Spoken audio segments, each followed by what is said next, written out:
नमस्कार बंधुरा आपनारा देखছেন voice of Bankura presented by S sir physics Bankura সেরা ফিজিক্স কোচিং সেন্টার।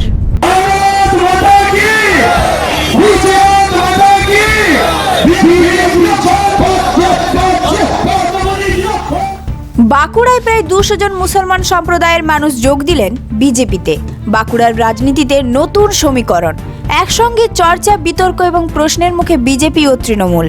কারণ বাঁকুড়ায় বিজেপিতে যোগ দিলেন প্রায় 200 জন মুসলিম সম্প্রদায়ের মানুষ। বাঁকুড়া সার্কিট হাউস মোড়ে বিজেপির একটি দলীয় কর্মসূচির আয়োজন করা হয়েছিল। সেই কর্মসূচিতে উপস্থিত ছিলেন বিজেপি নেতা রাহুল সিনহা।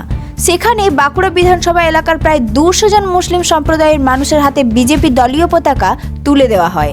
এই যোগদানকে কেন্দ্র করে নতুন করে রাজনৈতিক মহলে আলোচনায় উঠে এসেছে বিরোধী দলনেতা শুভেন্দু অধিকারীর আগের এক বক্তব্য, আমরা ভারতীয়, মুসলিম বিরোধী নই, আমরা বাংলাদেশে অনুপ্রবেশকারী মুসলিম বিরোধী। তাহলে কি এবার সেই বক্তব্যের বাস্তব প্রয়োগ দেখাতে চাইছে বিজেপি? এই প্রসঙ্গে রাহুল সিনহা স্পষ্ট ভাষায় জানান, ভারতীয় মুসলমান ও হিন্দুদের মধ্যে কোনো পার্থক্য নেই, কেউ এক চুলো বেশি বা কম নয়। আমরা নজরুল ইসলামের বাণী স্মরণ করি, তবে তার বক্তব্য এখানেই শেষ নয়। তিনি আরও বলেন, বাংলাদেশ, আরব কিংবা মায়ানমার থেকে আসা মুসলিম অনুপ্রবেশকারীদের আমরা কোনোভাবে এই দেশে ঠাঁই দেব না, আর যারা বাবরের তাবেদারি করবে তাদেরও এই দেশে থাকতে দেওয়া হবে না। রাহুল সিনহার দাবি, তৃণমূল কংগ্রেসে যারা যোগ দেন তাদের অনেকেই প্রকৃত অর্থে এলাকার বাসিন্দা নন। রাজ্য নেতৃত্বকে দেখানোর জন্যই এই ধরনের যোগদান করা হয় বলে অভিযোগ তার। এই ঘটনার পর পাল্টা প্রতিক্রিয়া দিয়েছে তৃণমূল কংগ্রেস।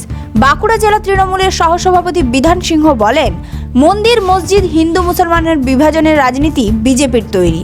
রাহুল সিনহা নিজেই তার দলের ব্রাত্য, তার এই মন্তব্যের কোনো বাস্তব যুক্তি নেই। সব মিলিয়ে প্রশ্ন থেকেই যাচ্ছে, এই যোগদান কি বাঁকুড়ার রাজনৈতিক সমীকরণ বদলাবে, নাকি আসন্ন ভোটের আগে কৌশলগত চাল? মুসলিম ভোট ব্যাংকে কি সত্যি প্রভাব ফেলতে পারবে বিজেপি?